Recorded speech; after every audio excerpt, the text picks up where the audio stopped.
Hey everyone, welcome to Tech Wired. In this video, we are going to solve problem number 1046, last stone weight.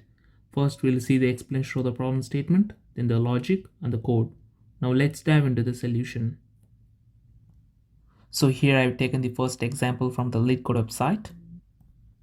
So here we are given stones array input, where we need to find the last remaining stone. So basically we need to pick two stones at the same time.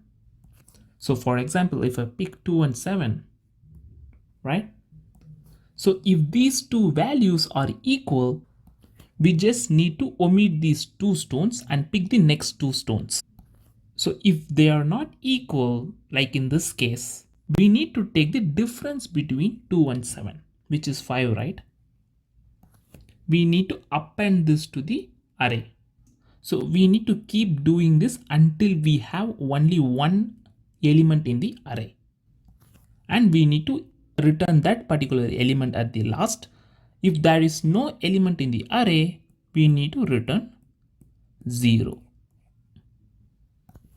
So basically we are going to solve this problem using heap.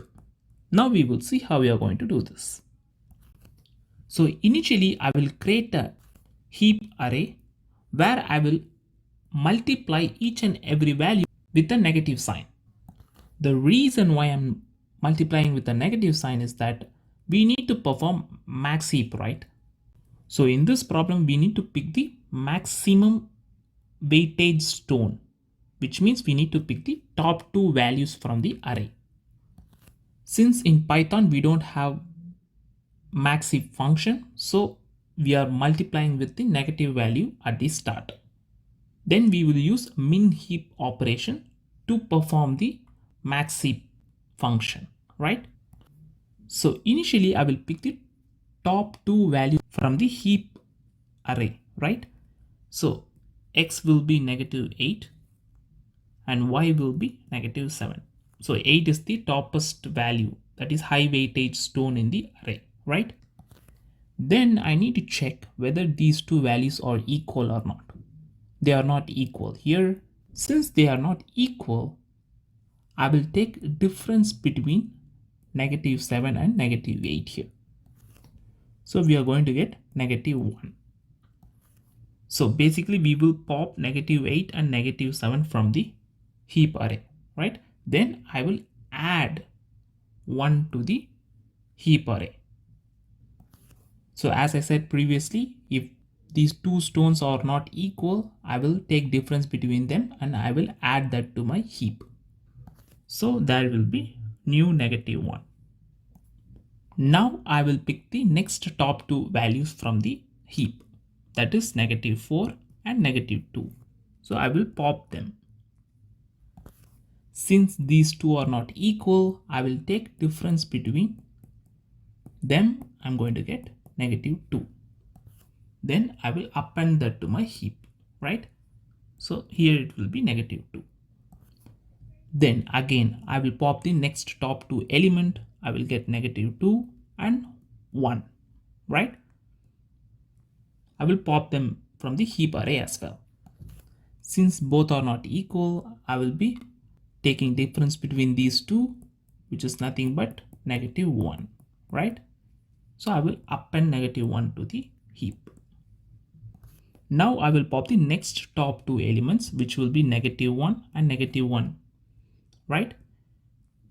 And I have popped these two values from the heap as well. Now, since both the values are equal, I don't take difference between them, right? I will just pick the next top two elements. I will just avoid and pick the next top two element, right? But in this case, we have only one element in the heap. So we won't run the loop further. We will break out of the loop and we will return 1 at the end, right? So if we don't have a value in the heap, we will return 0, right? That's all the logic is. Now we will see the code. So before we code, if you guys haven't subscribed to my channel, please like and subscribe. This will motivate me to upload more videos in future. And also check out my previous videos and keep supporting, guys. So Here I'm creating the max heap array where I'm converting the positive values to negative. Then I'm applying heapify function here. So here I'm writing a while loop. I will run this while loop until we have one element in the max heap array or it is empty, right? So here we are popping two largest values from the max heap array. And then if these two stones are not equal, we will take difference between them and I will append that difference to the max heap, right?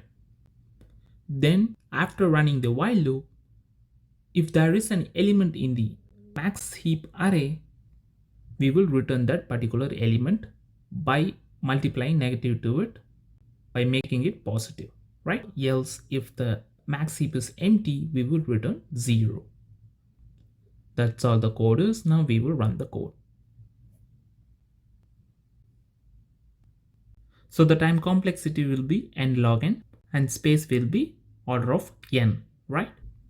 Thank you guys for watching this video. Please like, share and subscribe. This will motivate me to upload more videos in future. And also check out my previous videos. Keep supporting. Happy learning. Cheers guys.